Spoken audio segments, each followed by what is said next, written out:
thought I had the perfect life. Until I realized the Rolex she flaunted, the designer bags stacked in our closet, and the luxury trips weren't from her paycheck. They came from him. And the moment I found out, everything I believed about trust shattered. Here's what happened next. Before we dive in, hit like, share this story if it shocks you, and subscribe for more real-life betrayals and karma stories. My name is Kalen Thrin, and I always thought I had it all figured out. A stable job, a beautiful home, and a wife who seemed to have stepped straight out of a dream Eliora vein. She had this way of lighting up a room. Not with words, but with her presence. The kind of presence that made people turn their heads even without trying. I used to wake up every morning seeing her curled up in bed, sunlight brushing her hair, and I thought, this is it. This is happiness. Life felt smooth, predictable in the most comforting way. We had our routines, the small rituals that made everything feel warm and familiar. Morning coffee together, the way she laughed at my terrible attempts at humor, how she'd lean her head on my shoulder while scrolling through her phone. I noticed every little detail, because I loved every little detail. We had arguments, of course. Everyone does, but they were fleeting, the kind that faded with a hug or a shared smile. I never questioned what we had. I trusted her completely. And yet, even in this perfect picture, there were subtle things that felt almost too perfect. The way she'd casually mention trips she had planned for work, or the way our living room always seemed to have some new luxury item I didn't remember buying. I remember the first time I noticed a bag sleek and designer sitting on the couch. I asked her where it came from, half joking, expecting her to say her bonus or a gift from a client. She smiled, that perfect smile, and said it was from work. And I nodded because who was I to question her? But deep down, something pricked at me, a whisper I chose to ignore. Our life was glamorous on the surface. Neighbors complimented us, friends envied us, and I was proud. Not because of the luxury, but because I thought it reflected the life we built together, the trust we had. I never imagined that every compliment, every glance of admiration, was built on a foundation that could crumble with a single secret. I didn't know that my perfect morning coffees, our laughter-filled evenings, and the warmth of her hand in mine would soon be shadowed by a revelation so bitter it would taste like betrayal itself. I felt safe, untouchable even, believing that love like ours was invincible. I was wrong. At first, it was small things, tiny cracks I convinced myself were nothing. A whispered phone call that ended too quickly. A laugh that didn't sound like it was meant for me. A message that disappeared before I could see it. I tried to ignore it, telling myself I was being paranoid. I trusted Eliora, and trusting her had always felt like second nature. But sometimes instincts have a way of clawing at you until you can't look away. It started on a Thursday morning. She kissed me goodbye with that same effortless grace, and then, almost absent-mindedly, her phone buzzed on the counter. I noticed it was a name I didn't recognize. Yurik Solon. Nothing malicious in itself. But the way she immediately silenced it and hid it in her purse sent a ripple of unease through me. A small thing, yet enough to awaken a creeping suspicion I didn't want to admit. Then came the late nights. She told me she was working on projects, meetings that dragged longer than usual, deadlines that required extra hours. And yet, I couldn't shake the feeling that something about it wasn't right. I started noticing the patterns, the sudden luxury packages arriving when I wasn't home. The expensive lunches she insisted were just for work. And the way she sometimes smiled at her phone with a softness she never reserved for me. It hurt more than I expected. Not because of the things themselves, but because of the seed of doubt they planted. I felt a strange mix of fear and disbelief that my life, my marriage, might have been built on a lie I couldn't yet see clearly. Every time I asked her about a new bag, a surprise gift, or an unexpected trip, she laughed it off effortlessly, her eyes twinkling like she knew a secret I didn't, and I wanted to believe her, but the whisper of doubt refused to die. One night I stayed up, pretending to sleep, watching her move quietly through the apartment. She was meticulous, graceful, but distant, like someone hiding pieces of themselves. And that's when I realized the trust I thought was unshakable could be fragile. and the life I thought was mine could be slipping through my fingers without me even noticing. I didn't know it yet, but this was the beginning of the unraveling. The small, almost invisible cracks were the first signs of a storm that would hit harder than I could imagine. And deep down, I felt the first sting of betrayal, even before I understood who it was coming from. I couldn't sleep that night. My mind kept replaying every odd glance, every late-night whisper, every expensive gift that didn't add up. I told myself I was imagining things, but my gut refused to be silenced. So I started looking closer, carefully, quietly, almost like a detective in my own home. And what I found shattered me in ways I didn't think possible. It started with her emails. One by one, I pieced together conversations I wasn't meant to see. Names, dates, transactions, evidence of a world I had no idea existed. And then there it was. A message from Yarek Solon, casually thanking Eliora for dinner. Followed by a line that made my chest tighten. "I'll always take care of you." My hands shook as I read it, the words blurring through my disbelief. It wasn't work. It wasn't some innocent friendship. It was something else. Something I couldn't ignore. I traced the transactions next. Luxury gifts, extravagant trips, high-end accessories all flowing from Yarek's accounts to her. My mind raced.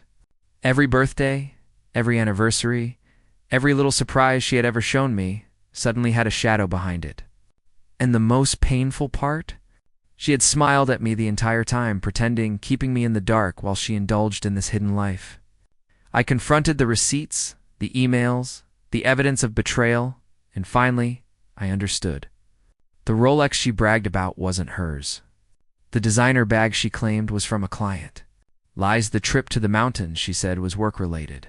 Paid for by someone else, someone who wasn't me. And the realization hit harder than I ever imagined. All those small moments of pride, all the warm nights I thought we shared, were layered over a foundation of deception. Anger bubbled inside me, sharp and hot, but there was also a heavier, more suffocating feeling. Heartbreak. Not just from her, but from the betrayal itself. I had trusted her with everything, my time, my love, my life, and she had spent it on a lie. Every glance she gave me now felt like a mockery. Every laugh a reminder that I had been fooled. I sat there, surrounded by proof, feeling the weight of every stolen moment. I didn't just feel cheated, I felt invisible, replaced in ways I didn't know were possible. And that's when I realized the path forward wasn't just about heartbreak.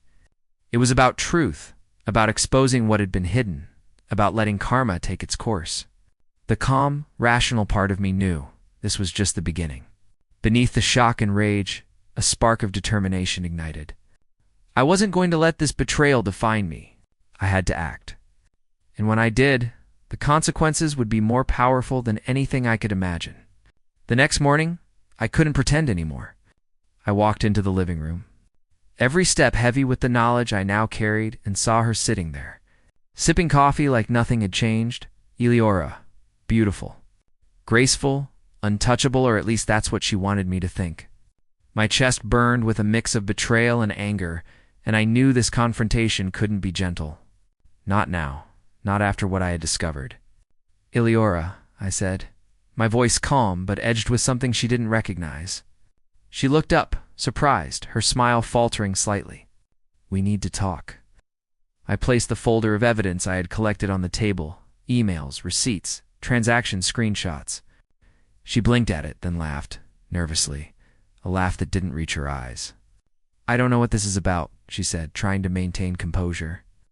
But I could see it, just a flicker, a crack in the perfection she tried to wear like armor. "You know exactly what this is about," I said, my voice rising, trembling with the weight of every lie she had told. "The trips, the gifts, the Rolex, every luxury thing you've ever flaunted. It didn't come from your job. It came from him. Yarek Solon. All this time you were living a lie." Her face changed. The confidence slipped, replaced with panic, desperation. "Kaylin, she started, but I cut her off. Don't even try to justify this. You smiled at me, trusted me, and all the while, you were taking money and gifts from someone else. Someone who isn't me." Do you have any idea what that feels like? My hands shook, and my voice cracked with the betrayal that had been building inside me for weeks. She tried to speak again, but the words didn't come. I could see it in her eyes: fear, guilt, shame. And in that moment, I realized how hollow all her perfection had been. The life I thought we shared, the love I believed in, had been a carefully crafted illusion. The room was silent, thick with tension. I felt rage bubbling up, hot and consuming, but beneath it was a strange calm, a clarity I hadn't had before. I wanted her to feel the weight of what she had done, the sting of betrayal reflected back at her. And in that silence, I let her see it all of it. Every bit of heartbreak, every ounce of anger, every moment I had been fooled. She finally whispered, almost inaudible, "Kaylin." But I didn't answer. Not yet. The confrontation had done its job. The mask was off. The truth was out. And now, the next step would be mine. The moment of reckoning, the karma she didn't see coming, was just around the corner. After the confrontation, the house felt different. Empty. Hollow. I had seen her fear. Her guilt. But I also knew that fear alone wouldn't be enough. Karma had to do its work, but I realized I couldn't just sit back and wait. I had to set the stage. I couldn't let anger cloud my judgment. I needed precision. Revenge wasn't about violence or shouting anymore. It was about justice, served in a way that would make the betrayal undeniable. I started by observing. Every text she sent, every call she took, every interaction she had with Yarakai cataloged it all. It wasn't about stalking. It was about understanding the truth fully before I acted. I wanted her to see that her carefully hidden world wasn't as untouchable as she believed. And as I pieced together her secret life, a sense of calm determination settled over me. This wasn't just about exposing hurt. It was about reclaiming my dignity. I devised a plan. I would let the truth reach its own breaking point, but I would control the narrative. Every evidence point, every message, every receipt would surface in a way that was undeniable. No excuses, no lies left to hide behind. Yarrick, the man funding her luxury, would face the consequences. Eliora would see the full weight of her actions reflected back at her, and I would remain the one who stood firm, unbroken, above the chaos. There were moments when I felt the anger bubble back up, hot and raw. I had to remind myself, patience was more powerful than rage. The last thing I wanted was to ruin myself in the process of making them pay. Every late night, every quiet hour spent planning, I rehearsed how it would unfold the exact moment the truth would hit. The way their faces would change when they realized that deception had limits. And yet, beneath the strategy, there was something more primal, more satisfying. I could feel karma stirring, like a silent storm gathering in the distance. It wasn't about cruelty. It was about balance. I had been wronged, humiliated, and replaced in ways I never imagined. But now, I had the power to tip the scales, to ensure that what was stolen from me would be returned not in the form of revenge, but in the form of undeniable truth and consequence. By the time the plan was ready, I felt a quiet triumph. The pieces were in place, the timing perfect. Everything that had been hidden, everything that had been twisted, would finally come to light. And when it did, they would understand that betrayal has a cost, and karma always finds a way to deliver it. When the day finally came, I felt strangely calm, like the storm inside me had sharpened into focus. Every piece of evidence, every hidden truth, every lie she fed me, all of it was ready to collide with reality. I didn't need to shout. I didn't need to humiliate anyone loudly. Karma works best when it walks in quietly, then shakes the ground beneath their feet. I sent everything anonymously, every screenshot, every receipt, every line of their secret conversations, to two places, Yarrick's company board and Eliora's own workplace. I knew it would hit them like a lightning bolt. Both of them built their careers on the illusion of professionalism, loyalty, and integrity. Their world depended on people believing in them. So when the truth arrived, it wasn't just a scandal. It was an earthquake.